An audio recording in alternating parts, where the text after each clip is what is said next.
Whoa. Life with the doctor was like this.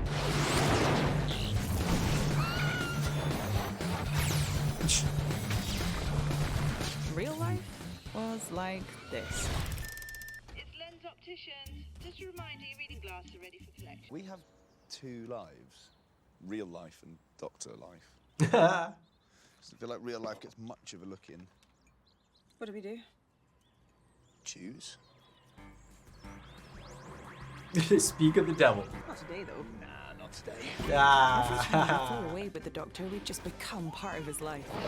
But he never stood still long enough to become part of ours. The year of the slow invasion. The time the doctor came to stay. Ah.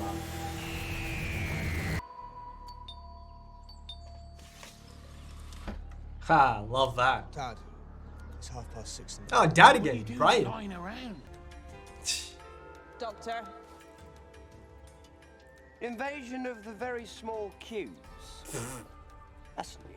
Well, they're certainly not random Hey, space debris. Brian They're too talks. perfectly formed for that. You'll have to ask a better man than me. All absolutely identical. Right, I'm due at work. What? You've got a job? Yeah, of course I've got a job. What do you think we do when we're not with you? Mostly kissing. I write travel articles for magazines, and Rory heals the sick. The journalist and the nurse. Long way from Ledworth. We think it's been 10 years. Not for you, or Earth, but for us. 10 years older, 10 years of you. Look at you now. All grown up. All grown up. Ah! Oh, that's beautiful. Oh, shit. There are Ah! soldiers all over my house, and I'm in my pants. Kate Stewart, Head of Scientific Research at UNIT. And all around the world, people are picking them up and taking them home. Like iPads have dropped out of the sky, taking them to work, taking pictures, making films, posting them on Flickr. I suppose and that's YouTube. the Within 3 idea, hours, right? The Cubes had 1,000 separate Twitter accounts. Twitter. Shh. Ah, there you go, there you go. 999.5 million. Nice. Nothing like a bit of activity to pass the time. Brian, you're still here. Still watching. You told me to watch the cubes. 4 days ago. Oh, doesn't time fly when you're alone with your thoughts? You can't just leave, Doctor. They can't just go off like that. Can't they? Can't you? That's how it goes, isn't it? I've got my job. Oh, yes, Rory. The universe is awaiting, but you have a little job to It's go. not little, it's important to me. Look, what you do isn't all there is. I never said it was. Mmm. All right. Fine. Amy. Soon, monitor the cubes. I committed. And I committed to being a bridesmaid months in advance. Like, I know I'm gonna be here. Is this the actual goodbye?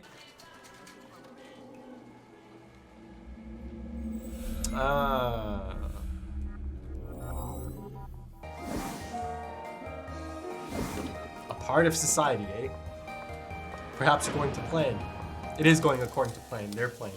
Being as it's our wedding anniversary, we thought you might have dropped by. I left you messages. I know. Happy anniversary. Come with me. And bring your husband. Zygon ship under the Savoy. Half the staff imposters. Still, it's all fixed now, eh? What happened to the other people who travel with you? Some left me. And some. Some got left behind. And some, not many, but some died. Not them, Brian. Never them. Why'd you have to say that? You can't guarantee it. I miss you. Brian's log. If I had a restaurant, it should be all I'd serve. Oh, is this custard? Yeah, fish sticks and custard. I've run restaurant. Classic. Good job, mister. Look at this. Civilization saved, surfaces wiped. Ominous What shot. could any woman ask for? Oh. Don't touch. Oh, it took a blood sample. Out of the way, dear. I'm trying to. Ooh. Taking a lot of history. Ooh. secret base beneath the tower. Hope we're not here because we know too much. Yes, I've got officers trained in beheading. Also, ravens of death. I like her. Don't despair, Kate. Your dad never did. Kate Stewart, heading up unit, changing the way they work. Why did you drop Lethbridge? I didn't want any favours, though he guided me even to the end. Science leads, he always told me. Said he'd learnt that from an old friend. We don't let him down. We don't let this planet down. Is that the character that he got the call about? That they passed on? The moment they arrived, I should have made sure they were collected and burned. That is what I should have done. I don't know. We don't know. Well, our lives have changed so much. Well, there was a time, there were Let years them go. Let them go now. when I couldn't live without you. When just the whole everyday thing would drive me crazy. But since you dropped us back here, since you gave us this house, you know, we built a life. I'm not running away from things, I'm running to them before they flare and fade forever. I've known for a while. Then why do you keep coming back for us? Because you were the first. The first face this face saw. That's right. And you were sealed onto my hearts. Amelia Pond. I'm running to you and Rory before you fade from me. Wow, that's a great scene, man. A cube has 6 sides. Not if you count me inside. Oh, it's a countdown. Oh no, it's them. I'm looking for the supplies cupboard. The twins.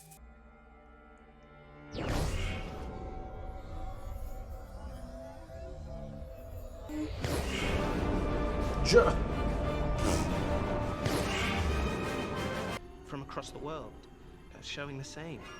Oh. People are dying. What, they can't be dying? How? How are they dying? I want information on how people are being affected. Heart attacks? The cubes brought people close together. They opened and then... Oh! That gave me a jump scare. We think it could be a third of the population. Oh. Wait, I have to find the wormhole.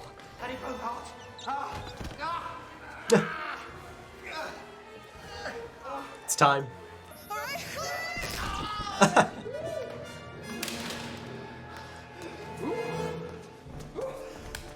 Back in business. Through the looking glass, Amelia. What kind of a welcome do you call that? Get them out of here. Palpatine? Now. Absolutely. No idea. Get him to the portal. Somehow he's back. It's not possible. Oh, he knows who this is. Before the Shakri were a myth. A myth to keep the young of Gallifrey in their place. The Shakri exist in all of time. Before the closure, there is the Tally. The Shakri serves the Tally. The pest controllers of the universe. That's how the tales went, isn't it? And they strive for greater, and they achieve it. You Loving want the score. 30 seconds. Don't let me down. Sonic Hugh. You're screwdriver. working for me now. Fixes everything. Almost everything. Run. I'm gonna miss this.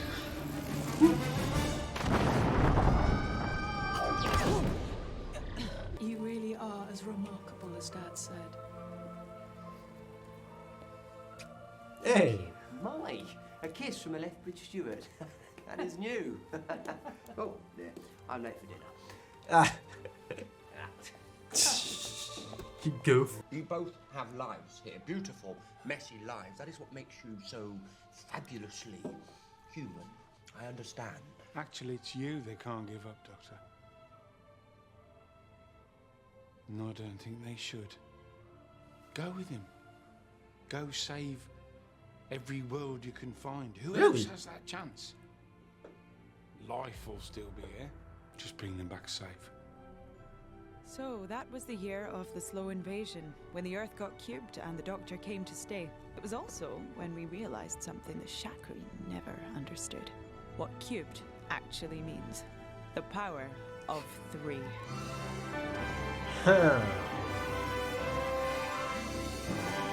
Okay, episode 4. Now, before I get into the episode, let's kind of take a look at how things have played out so far, right? 4 episodes in. Listen, I think it's not unfair to say that it's taken a bit of a dip since the first episode, right? That was a great series opener. It was a great episode. And then I think, it took a bit of a dip for sure. And then it kind of stayed at that level, right? I feel like, after taking that dip from the first episode, it kind of got exponentially better leading to this episode. And there's much to like in this episode, but as a whole, still not like one of the greatest episodes or anything, but the character moments in this, the relationship moments in this, beautiful, some of the best actually. Relating to the Pawns and the Doctor and even Brian, right? There's some great family moments, right? It's like one big happy family. That final shot there, or not the final shot, but even the final shot is quite a fantastic one. But I'm speaking of them having dinner. I think they're having takeout, Chinese, right? And the Doctor's like, oh, look at the time, I gotta go. He pulls that twice in this episode. But yeah, that moment, them just kind of being a family at the Pond's residence, I thought that was a lovely moment. In that sense, it is a bit of a really great take on the Doctor does domestic. But yes, of course, there's the alien invasion aspect to this. I think ultimately it's a bit rushed. The conclusion to it, the resolution to it, it's all a bit rushed. It's all a bit, sonic screwdriver solves all by the end of it. The Palpatine looking guy,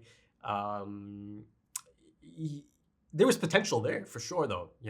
That was certainly interesting. He spent so much time building it up, and this is the problem, and this might happen, and then it's just all solved. Like, it's not much of a problem really by the end of it. And of course, people who are clinically dead kind of come back to life, right? They should have brain damage essentially, but again, you can't be too nitpicky. It is Doctor Who. You have to allow a bit of you just have to allow a bit of it, right? But now that it is pretty far into it, series 6 and 7 now, I have upped the criticism a bit for these types of things. So honestly, that aspect of it didn't do much for me. But I think you can actually ignore all of that and still have a lot of great stuff in this episode, right? Again, I was really drawn to all the relationship stuff in this episode. Now, the cold open sets it up nicely, right? It's a rare one, actually. It's narrated by Amy. Now, I'm not sure if it's a big deal or if it should be noted that she's speaking in past tense. Life with the Doctor was da-da-da, but real life was da-da-da, right? So I don't know if that means anything, but it was noticeable. But yeah, I think the cold open did a great job depicting that contrast, right? Life with the Doctor and normal life, real life, right? That Amy and Rory really appreciate, right? As most normal people do. And yes, the Doctor has a bit of a struggle with that concept, right? In fact, Rory actually calls him out because, the Doctor kind of treats his little job as insignificant, right? In comparison to the grand universe, right? And yeah, rightfully so. I think Rory was spot on to kind of put him in his place there, right? Or at least check him. Not put him in his place, but check him on that. Yes, if you're looking at it from the Doctor's perspective, you could see how he kind of arrives at that conclusion that, this is mundane. Like, how could you possibly, want this job? Like, how could you, actually want to go to it instead of joining me, right? And travel through space and time, right?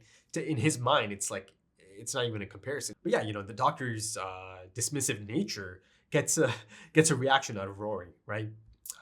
Something he deems insignificant is really quite important to Rory and Amy as well. You see Amy, Rory's the one. He's the one who kind of dishes it out, right? Who has to be the bad guy in this. But Amy agrees, of course. But she can't really, face either one of them. She can't really, I don't know, she can't be in on this conversation. But, you could tell by the great acting, actually, yeah, she agrees. And you see the doctor is trying to get a look at her, trying to get her reaction to this, but no, she's not going to turn around. I thought that was a great moment, actually. But yeah, actually, beyond just the cold open, that contrast is kind of something that is kind of focused on throughout the episode, right? And the impact of it, the effects of it on the pawn's life. But I like that, the doctor also tries the other approach. He wants to spend some time in their lives, right? Living like that, right? I mean, it surprises Amy at first because, of course, the doctor is just not built for that lifestyle. He's just not. But, he adores the pawn so much that, he was going to try it out. I mean, ultimately, by the conclusion of the episode, the doctor does understand, right? He tells them, no hard feelings. I get it. Now, I've got to admit, I was actually quite, surprised by Brian.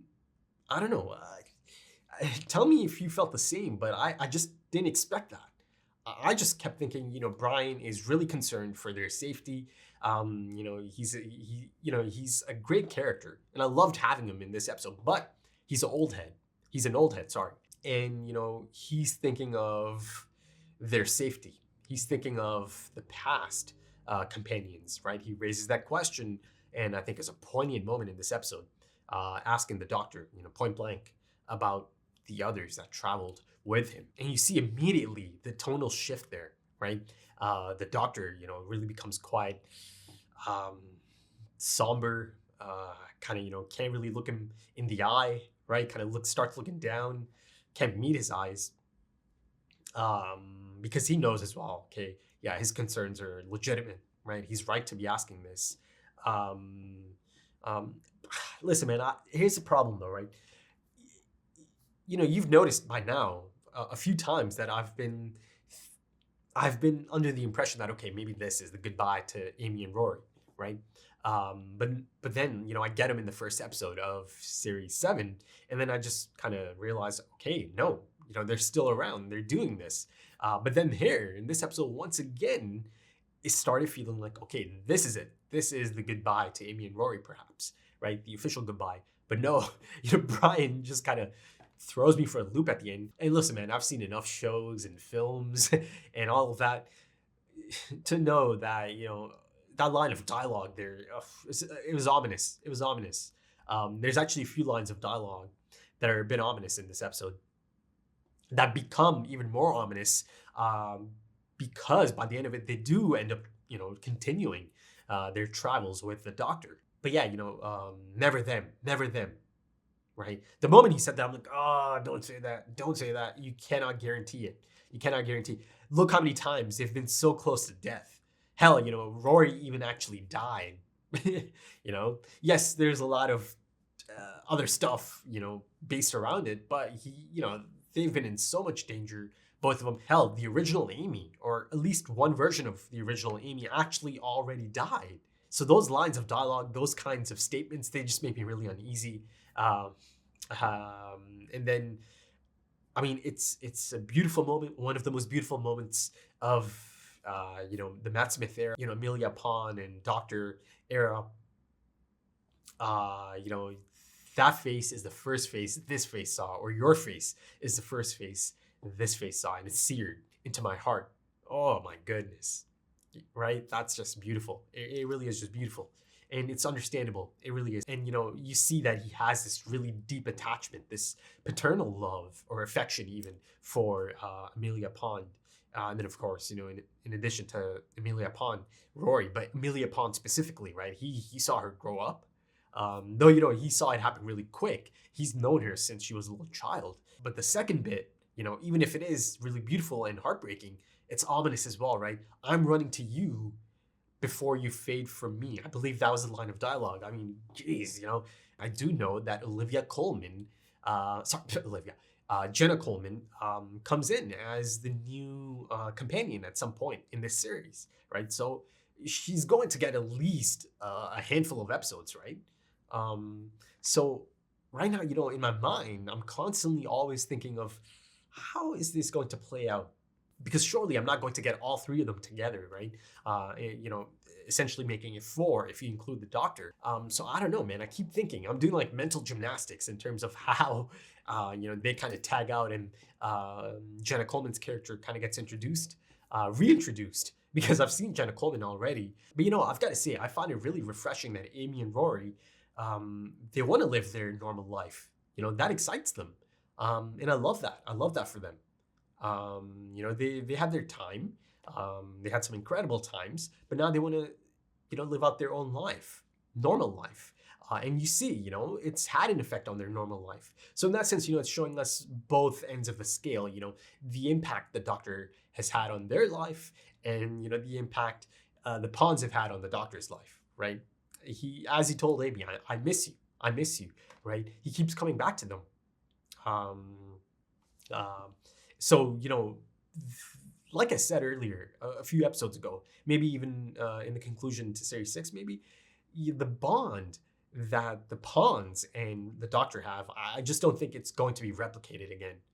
I mean, there's still a lot of Doctor Who ahead of me, but I just don't know.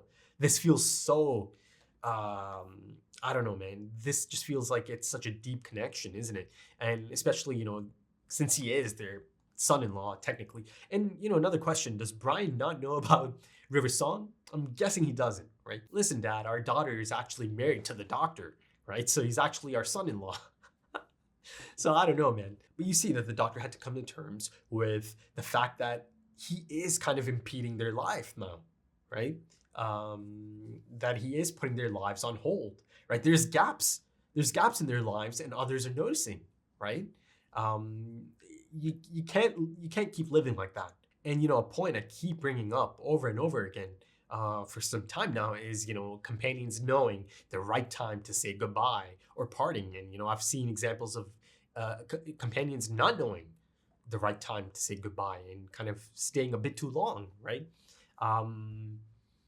So, you know, there's a bit of a contrast there. Not, you know, Sarah Jane, I see her in School Reunion. You see there was that longing, right? Yes, she kind of moved on, but, you know, she didn't get the closure she needed. So, you know, if you compare that to the pawns who are more than ready to move on and experience their life, I thought it was really quite refreshing. And, you know, of course, Rose, no, you know, that needed a totally different type of ending. And of course, you know, Donna Noble, the Dr. Donna, that was a real life and death situation, right? That ending, it's a heartbreaking ending. But, you know, in the end, even if Donna doesn't remember the doctor, she ended up having a great life, right? He had them set up for life, essentially. Martha. Martha's from Dark. Martha kind of left on her own terms. So yeah, I like that. I remember actually, you know, voicing that as well, that I like her approach, that she's taking initiative, taking it into her own hands and telling him how it is. You know, listen, I can't continue like this. You know, I have a life here and yeah, you know, I have to make the choice to live that life. You know, I have a fiance and, you know, I've got to say, the whole Mickey and Martha thing, she had this fiance, the dude's a stud, impressive man, right? They never really explained how that, or maybe they explained, I just kind of forgot, but you know, I thought that was a great pairing. But yeah, by the end of it, Amy and Rory, back at it in the TARDIS, bring them back safely, he said, right? So yeah, but yeah, you know, I'm about to get to episode 5, almost the midpoint, you know, or close to the midpoint.